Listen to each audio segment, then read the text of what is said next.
എൻ്റെ പേര് സൈഫുദ്ദീൻ. ബ്രണ്ണൻ കോളേജിൽ 1ാം വർഷ ഫിലോസഫി വിദ്യാർത്ഥിയാണ്.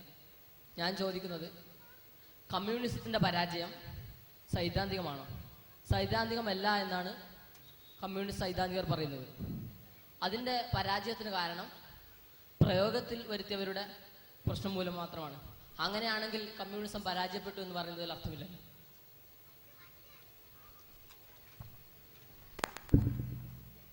ഫിലോസഫി വിദ്യാർത്ഥിയായ സുഹൃത്ത് സൈഫുദ്ദീൻ്റെ ചോദ്യം, കമ്മ്യൂണിസത്തിൻ്റെ പരാജയം സൈദ്ധാന്തികമാണോ അതല്ല പ്രയോഗത്തിൽ വരുത്തിയവരുടെ കുറവ് കൊണ്ടാണോ? സത്യത്തിൽ ഈ ചോദ്യം ചോദിക്കുമ്പോൾ തന്നെ, അല്ലെങ്കിൽ പ്രയോഗത്തിൽ വരുത്തിയവരുടെ കുറ്റം കൊണ്ടാണ് കമ്മ്യൂണിസം പരാജയപ്പെട്ടത് എന്ന് ഒരാൾ വാദിക്കുമ്പോൾ തന്നെ കമ്മ്യൂണിസം പരാജയമാണ് എന്ന് അയാൾ സമ്മതിക്കുകയാണ് ചെയ്യുന്നത്. എന്താ കാരണം? കമ്മ്യൂണിസ്റ്റ് ദർശന പ്രകാരം മനുഷ്യൻ അവന്റെ സാഹചര്യങ്ങളുടെ സൃഷ്ടിയാണ്. മനുഷ്യന്റെ അടിസ്ഥാനപരമായ തിന്മ, സകല തിന്മയും ഭൂമിയിൽ കടന്നു വരാനുള്ള കാരണം സ്വകാര്യ സ്വത്താണ്. സ്വകാര്യ സ്വത്ത് ഇല്ലാതെയാക്കി കഴിഞ്ഞാൽ തിന്മകളെല്ലാം ഇല്ലാതായിക്കൊള്ളും. കമ്മ്യൂണിസ്റ്റ് ദർശന പ്രകാരം 3 അടിസ്ഥാന തത്വങ്ങളാണുള്ളത്. ഒന്നാമത്തേത് ഡയലക്റ്റിക്കൽ മെറ്റീരിയലിസമാണ്, അഥവാ വൈരുദ്ധ്യാധിഷ്ഠിത ഭൗതികവാദം. രണ്ടാമത്തേത് ഹിസ്റ്ററിക്കൽ മെറ്റീരിയലിസമാണ്, അഥവാ ചരിത്രപരമായ ഭൗതികവാദം. മൂന്നാമത്തേത് മാർക്സിയൻ എക്കോണമിയാണ്, അഥവാ മാർക്സിയൻ സാമ്പത്തിക ശാസ്ത്രം. ഇതില് വൈരുദ്ധ്യാധിഷ്ഠിത ഭൗതികവാദം പ്രപഞ്ചത്തെ വ്യാഖ്യാനിക്കാൻ വേണ്ടി ശ്രമിക്കുന്നു. പ്രപഞ്ചവും മനുഷ്യനും എന്താണ്, പ്രപഞ്ചത്തിന്റെ ഭാഗമാണ് മനുഷ്യൻ എന്നും ആ പ്രപഞ്ചം എങ്ങനെ ഉരുത്തിരിഞ്ഞു എന്നും വൈരുദ്ധ്യങ്ങളുടെ സംഘടനത്തിലാണ് എന്നും അതാണ് മനുഷ്യന്റെയും അടിത്തറ എന്നും വിശദീകരിക്കുകയാണ്. രണ്ടാമത്തേത് അതിൽ നിന്ന് ചരിത്രപരമായ ഭൗതികവാദത്തിലേക്ക് വരുന്നു. ചരിത്രപരമായ ഭൗതികവാദ പ്രകാരം ഈ ദ്വന്ദ്ങ്ങളുടെ അഥവാ ഈ വൈരുദ്ധ്യങ്ങളുടെ സംഘട്ടനമാണ് മനുഷ്യ ചരിത്രത്തിൽ നടക്കുന്നത്. മനുഷ്യ ചരിത്രത്തിന് നിർണിതമായൊരു ഗതിയുണ്ട്. അത് തുടങ്ങിയത് പ്രാകൃത കമ്മ്യൂണിസത്തിൽ നിന്നാണ്. പിന്നീട് അടിമത്തത്തിലേക്ക് അത് പോയി. പിന്നീട് പോയത് ഫ്യൂഡലിസത്തിലേക്കാണ്. പിന്നെ മുതലാളിത്തത്തിലേക്ക്, മുതലാളിത്തത്തിൽ നിന്ന് വരുന്നത് സോഷ്യലിസത്തിലേക്ക്, സോഷ്യലിസത്തിൽ നിന്ന് അടുത്ത ഘട്ടമായ സ്വർഗലോകത്തിലേക്ക് അഥവാ കമ്മ്യൂണിസത്തിലേക്ക്, കമ്മ്യൂണിസ്റ്റ് സ്വർഗത്തിലേക്ക്. ഇങ്ങനെയാണ് ചരിത്രത്തിന്റെ ഗതി. ചരിത്രത്തിന്റെ ഗതി ഇങ്ങനെയാണ് എന്നതാണ് ചരിത്രപരമായ ഭൗതികവാദം. ആ ചരിത്രത്തിന്റെ ഗതിയെ സ്വാധീനിക്കുന്ന സാമ്പത്തിക ശാസ്ത്രത്തെ വിശദീകരിക്കുകയാണ് മാർക്സിയൻ സാമ്പത്തിക ശാസ്ത്രം. അവരുടെ സ്വകാര്യ സ്വത്ത് ഈ ചരിത്രഗതികളിൽ ഓരോ സ്ഥലത്തും എങ്ങനെയാണ് ഉപയോഗിക്കപ്പെട്ടത് എന്നതാണ് മാർക്സിയൻ എക്കോണമിയുടെ അടിത്തറ. മനസ്സിലാകും എന്ന് വിചാരിക്കുന്നു. ഇവിടെ ഈ ചരിത്രഗതിയിൽ കമ്മ്യൂണിസം പരാജയപ്പെട്ടു എന്ന് പറയുമ്പോൾ എന്താ സംഭവിക്കുന്നത്? സോഷ്യലിസത്തിൽ നിന്ന് കമ്മ്യൂണിസ്റ്റ് രാജ്യങ്ങൾ പിന്നിലേക്ക് പോയിന്നാണ്, മുതലാളിത്തത്തിലേക്ക് പോയിന്നാണ്. സോഷ്യലിസത്തിൽ നിന്ന് കമ്മ്യൂണിസ്റ്റ് രാജ്യങ്ങൾ മുതലാളിത്തത്തിലേക്ക് പോയി. അവിടെ തന്നെ വലിയൊരു പ്രശ്നമുണ്ട്. കമ്മ്യൂണിസ്റ്റ് രാഷ്ട്രങ്ങൾ എന്ന് പറയുന്ന രാഷ്ട്രങ്ങൾ, ഇപ്പൊ റഷ്യയെ പോലുള്ളൊരു രാജ്യമുണ്ട്. റഷ്യയെ പോലുള്ളൊരു രാജ്യം ഒരിക്കലും മുതലാളിത്ത രാഷ്ട്രമായിട്ടില്ല. അതൊരു ഫ്യൂഡലിസ്റ്റ് രാഷ്ട്രമായിരുന്നു കമ്മ്യൂണിസ്റ്റ് സൈദ്ധാന്തിക വിശകലന പ്രകാരം പറയുകയാണെങ്കിൽ. ആ ഫ്യൂഡലിസ്റ്റ് രാഷ്ട്രം പിന്നെ എന്തായി? Communist socialist രാഷ്ട്രമായി. സോഷ്യലിസ്റ്റ് രാഷ്ട്രം വീണ്ടും പിന്നിലേക്ക് പോയി. അപ്പോ കമ്മ്യൂണിസ്റ്റ് സിദ്ധാന്തം തന്നെ അഥവാ ചരിത്രപരമായ ഭൗതികവാദം തന്നെ തെറ്റാണെന്നാണ് അതിനർത്ഥം. പരാജയപ്പെട്ടു എന്ന് സമ്മതിക്കുമ്പോൾ തന്നെ തെറ്റാണെന്നർത്ഥം. അത് മനുഷ്യരുടെ കൈകൊണ്ടാണോ അതല്ല മറ്റേ സിദ്ധാന്തത്തിന്റെ തകരാറ് കൊണ്ടാണോ എന്നെല്ലാം പറയുമ്പോൾ തന്നെ പരാജയപ്പെട്ടു എന്ന് സമ്മതിക്കുന്നു, അല്ലെങ്കിൽ കമ്മ്യൂണിസ്റ്റ് രാഷ്ട്രങ്ങൾ തിരിച്ചുപോയി എന്ന് സമ്മതിക്കുന്നു, സോഷ്യലിസ്റ്റ് രാഷ്ട്രങ്ങൾ തിരിച്ചുപോയി എന്ന് സമ്മതിക്കുന്നു, അപ്പോൾ തന്നെ സിദ്ധാന്തം പരാജയപ്പെട്ടു എന്നാണ് എന്റെ അർത്ഥം. ഇനിയുള്ള പ്രശ്നം, ഈ സിദ്ധാന്തത്തിന്റെ പരാജയം പിന്നെ ആളുകളുടെ നടപ്പാക്കിയത് കൊണ്ടുണ്ടായതാണോ? തീർച്ചയായും അതും നമ്മൾ പരിശോധിക്കേണ്ടതാണ്. നടപ്പാക്കി ഇത് ഇംപ്ലിമെന്റേഷൻ ലെവലിൽ പ്രശ്നമുണ്ടായി എന്നാണ് പറയുന്നത്. ആ ഇംപ്ലിമെന്റേഷൻ ലെവലിൽ ഉണ്ടായ പ്രശ്നം എന്താ? ആ പ്രശ്നവും പറയുന്നത് എവിടെയാണ്? ഇപ്പോ കമ്മ്യൂണിസ്റ്റ് റഷ്യയിലാണെങ്കിൽ, റഷ്യയില് ഈ സ്റ്റാലിന്റെ കാലഘട്ടത്തിൽ ഏകഛത്രാധിപത്യം ഉണ്ടായി. സ്റ്റാലിൻ ഏകാധിപതിയായി തീർന്നു. ആ ഏകാധിപത്യം വഴി ആളുകൾ അടിച്ചമർത്തി, അങ്ങനെയെല്ലാം പ്രശ്നമായി. അത് നടപ്പിലാക്കിയ ആളുകൾ വഴി തിരിച്ചു കൊണ്ടുപോയി. അവിടെയും പ്രശ്നമുണ്ട്. എന്താന്ന് വെച്ചാൽ ഈ ഏകാധിപത്യം എന്നുള്ളത് മാർക്സിസ്റ്റ് സൈദ്ധാന്തികന്മാർ തന്നെ പറഞ്ഞിട്ടുള്ള കാര്യമാണ്.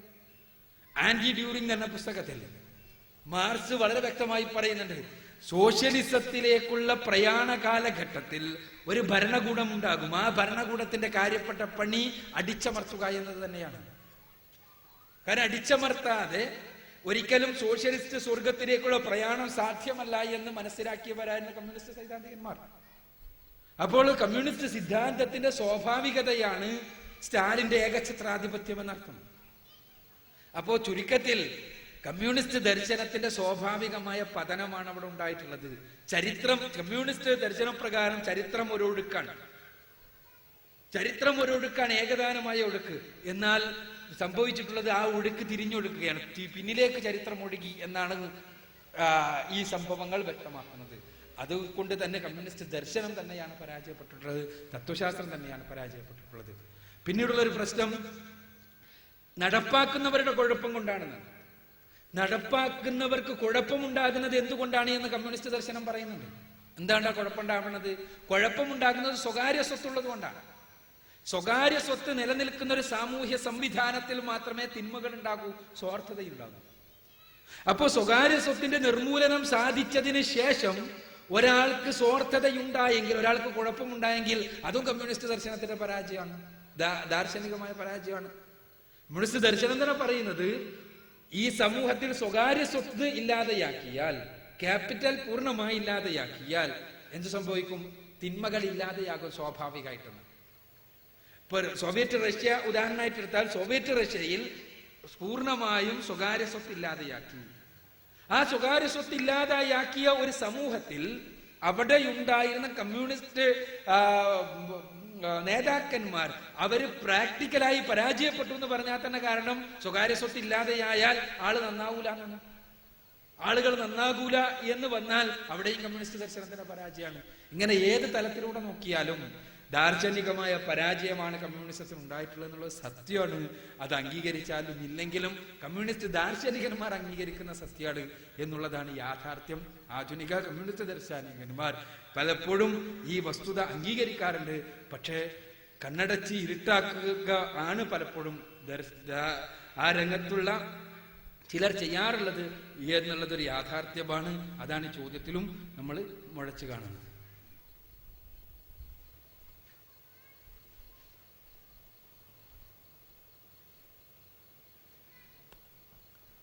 അങ്ങനെയാണെങ്കിൽ മതദർശനങ്ങളും പരാജയപ്പെട്ടിട്ടില്ലേ?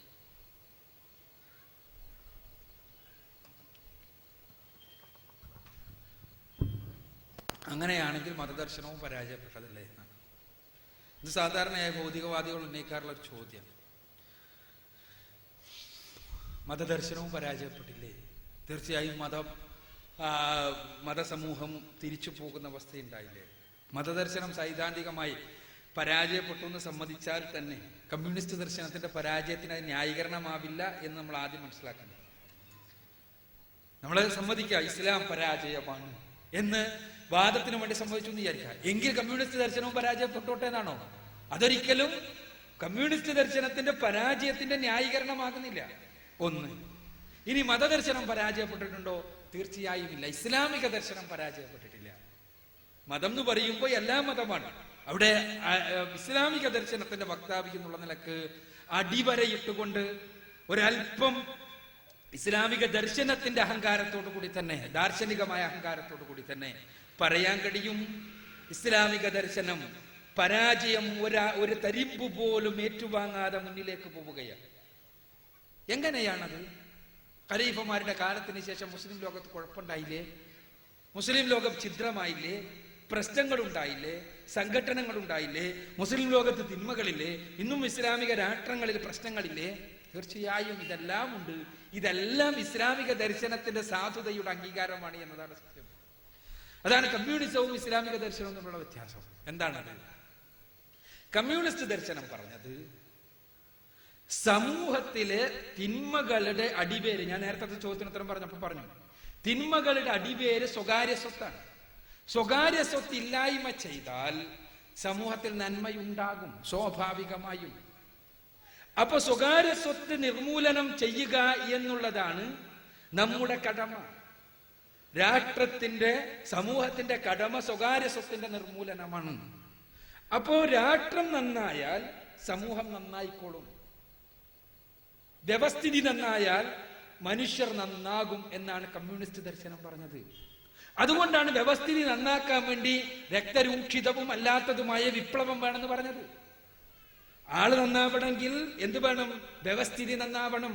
ഈ വ്യവസ്ഥിതി തൊഴിലാളി വർഗാധിപത്യ വ്യവസ്ഥിതി ഉണ്ടാകുമ്പോൾ മാത്രമേ മനുഷ്യർ നന്നാകൂ, അതല്ലാതെ എന്ത് ചെയ്തിട്ടും കാര്യമില്ല. എന്നാൽ ഇസ്ലാം പറഞ്ഞത് അതല്ല.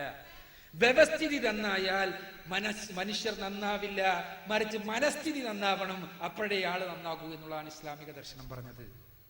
ഇസ്ലാം മനുഷ്യനെ കാണുന്നത് കേവലം കുറെ അവയവങ്ങളുടെ സാകല്യമായിട്ടല്ല, മറിച്ച് ഇസ്ലാം മനുഷ്യനെ കാണുന്നത് മനുഷ്യനെ മനുഷ്യനാക്കുന്ന അവന്റെ അസ്തിത്വം ആത്മാവിന്റെ പൂർണ്ണതയായിക്കൊണ്ടാണ്. മനുഷ്യൻ നന്നാകണമെങ്കിൽ അവന്റെ ആത്മാവ് നന്നാവണം, അവന്റെ മനസ്ഥിതി നന്നാവണം. അവന്റെ കർമ്മങ്ങൾ നന്നാകണമെങ്കിൽ അവന്റെ മനസ്സ് നന്നാവണം, അവന്റെ ആത്മാവ് നന്നാവണം. ഇസ്ലാം ശ്രമിച്ചത് മനുഷ്യരുടെ ആത്മാവിനെ നന്നാക്കുവാനാണ്. ഏകദൈവ വിശ്വാസവും പരലോക ബോധവും കൊണ്ട് മനുഷ്യ മനസ്സിനെ സംസ്കരിച്ചുകൊണ്ട് വ്യക്തിയെ ശുദ്ധീകരിക്കുകയാണ് ഇസ്ലാം ചെയ്തത്. ആ വ്യക്തി ശുദ്ധീകരിക്കപ്പെടുമ്പോൾ കുടുംബം ശുദ്ധീകരിക്കപ്പെടും, കുടുംബം ശുദ്ധീകരിക്കപ്പെടുമ്പോൾ സമൂഹം വിമലീകരിക്കപ്പെടും, സമൂഹങ്ങൾ വിമലീകരിക്കപ്പെടുമ്പോൾ ഒരു രാഷ്ട്രമുണ്ടാകും, അപ്പോൾ രാഷ്ട്രം വിമലീകരിക്കപ്പെടും. ഇസ്ലാം ഒരിക്കലും രാഷ്ട്രം അടിച്ചേൽപ്പിക്കുകയല്ല, രാഷ്ട്രമുണ്ടായി വരികയാണ്. ഇസ്ലാം നിയമങ്ങൾ അടിച്ചേൽപ്പിക്കുകയല്ല, നിയമങ്ങൾ സ്വാഭാവികമായി ഉണ്ടാവുകയാണ്. പലപ്പോഴും ഇസ്ലാമിനെതിരെ പറയാറുള്ള ഒരു ആരോപണം ഇസ്ലാം ക്രൂരമായ ശിക്ഷാ സമ്പ്രദായങ്ങൾ നടപ്പാക്കുന്നു. ഇസ്ലാം ക്രൂരമായ ശിക്ഷാ സമ്പ്രദായങ്ങൾ എപ്പോൾ എങ്ങനെ നടപ്പാക്കി എന്ന് നമ്മൾ അറിയണം. എന്താ? സമൂഹത്തിൽ തിന്മ കടന്നു വരുവാനുള്ള സാധ്യത മുഴുവനും അടച്ചതിന് ശേഷം ആരെങ്കിലും തിന്മയുടെ വക്താക്കളായി നിലനിൽക്കുന്നുവെങ്കിൽ അവരെ മാതൃകാപരമായി ശിക്ഷിക്കണമെന്നും ആ ശിക്ഷ ഏറ്റുവാങ്ങുന്നത് ലോകം കണ്ട് ആ തിന്മയിൽ നിന്ന് ആ തിന്മയോ ഉടലെടുക്കുവാനുള്ള മനസ്ഥിതി ഇല്ലാതാക്കണമെന്നുമുള്ളതാണ് ഇസ്ലാമിന്റെ താല്പര്യം. ഞാൻ അങ്ങോട്ട് പോവല്ല. ചുരുക്കത്തിൽ ഇസ്ലാം പറഞ്ഞത് മനസ്ഥിതി നന്നായാലേ മനുഷ്യർ നന്നാവൂന്ന്. ഇസ്ലാമിക രാഷ്ട്രം ഉണ്ടായത് കൊണ്ട് ആളുകൾ നന്നാകുന്ന ഇസ്ലാം പഠിപ്പിച്ചിട്ടില്ല. ഇസ്ലാമിക രാഷ്ട്ര സംവിധാനം ഉണ്ടായി എന്നുള്ളത് കൊണ്ട് ജനങ്ങളെല്ലാം നല്ല മനുഷ്യരായി തീരുന്ന ഇസ്ലാം പഠിപ്പിച്ചിട്ടില്ല. സകല തിന്മകളും ഇല്ലാതെയാകണമെങ്കിൽ ഇസ്ലാമിക രാഷ്ട്രം ഉണ്ടായാൽ മതി എന്നും ഇസ്ലാം പഠിപ്പിച്ചിട്ടില്ല. മറിച്ച് മനുഷ്യർ നന്നാകണം, ഇസ്ലാമിക രാഷ്ട്രത്തിലാണെങ്കിലും അല്ലെങ്കിലും. ആ വ്യക്തി നന്നായാൽ അയാൾക്ക് നന്ന്, അപ്പോൾ കുടുംബം നന്നാകും, കുടുംബം നന്നായാൽ ആ കുടുംബത്തിലുള്ളവർക്ക് നന്ന്, ആ കുടുംബത്തിലുള്ളവർ നന്നായാൽ സമൂഹം നന്നാകും, സമൂഹം നന്നായാൽ അവർക്ക് നന്ന്, രാഷ്ട്രം നന്നായാൽ രാഷ്ട്രത്തിലുള്ളവർക്ക് നന്ന്. ഓരോ രംഗത്തും കൃത്യമായ നിയമങ്ങളാണ് ഇസ്ലാമിൻ്റെത്. അപ്പോ ഞാൻ പറഞ്ഞു വരുന്നത്, ഇസ്ലാമിക ലോകത്ത് കുഴപ്പമുണ്ടായത് എന്തുകൊണ്ടാ? ആ ലോകത്തുള്ള ആളുകൾ ചീത്തയായത് കൊണ്ട്. ആളുകൾ ചീത്തയായപ്പോ കുഴപ്പമുണ്ടായി എന്നുള്ളത് ഇസ്ലാമിക ആദർശത്തിന്റെ തെളിവാണ്, ഇസ്ലാമിക ദർശനത്തിന്റെ അംഗീകാരമാണ്.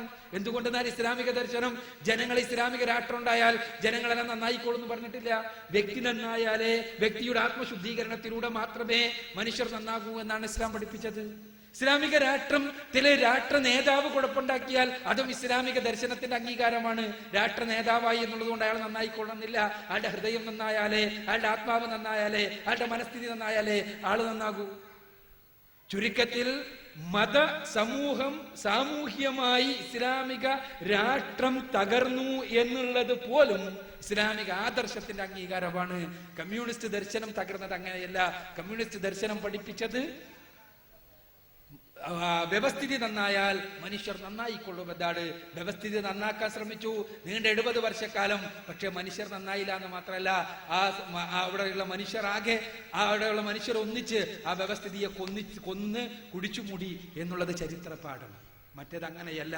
ഇന്നും ലോകത്ത് 10,000-കണക്കിന് മനുഷ്യരുടെ മനസ്ഥിതിയെ മാറ്റിമറിച്ചുകൊണ്ട് ഇസ്ലാം അതിന്റെ ജൈത്രയാത്ര തുടർന്നുകൊണ്ടിരിക്കുന്നു. അതാണ് ഇസ്ലാമിക ആദർശത്തിന്റെ സവിശേഷത. ഇസ്ലാം ഒരു തുണ്ടു ഭൂമിയിലല്ല, 1000 മനുഷ്യരുടെ ഹൃദയത്തിലാണ് സ്ഥിതി ചെയ്യുന്നത്. അത് ഇസ്ലാമിക രാഷ്ട്രമുള്ള പ്രദേശത്ത് മാത്രമല്ല, ഇസ്ലാമിക രാഷ്ട്രമുള്ളിടത്തും ഇല്ലാത്തിടത്തും, ഒരു മുസ്ലിം മാത്രമുള്ളിടത്തും 1000 മുസ്ലിങ്ങളുള്ളിടത്തും 10,000-10,000-കണക്കിന് മനുഷ്യരുടെ മനസ്സുകൾക്കകത്ത് വിപ്ലവം ഉണ്ടാക്കിക്കൊണ്ട് അവരുടെ ശരീരത്തെ, കർമ്മങ്ങളെ, കുടുംബങ്ങളെ, സമൂഹങ്ങളെ വിമലീകരിച്ചുകൊണ്ട് ഇസ്ലാം അതിന്റെ ജൈത്രയാത്ര തുടർന്നുകൊണ്ടിരിക്കുന്നു. ഇസ്ലാം പരാജയപ്പെട്ടിട്ടില്ല, പരാജയപ്പെടുകയുമില്ല അവസാന നാൾ വരെ.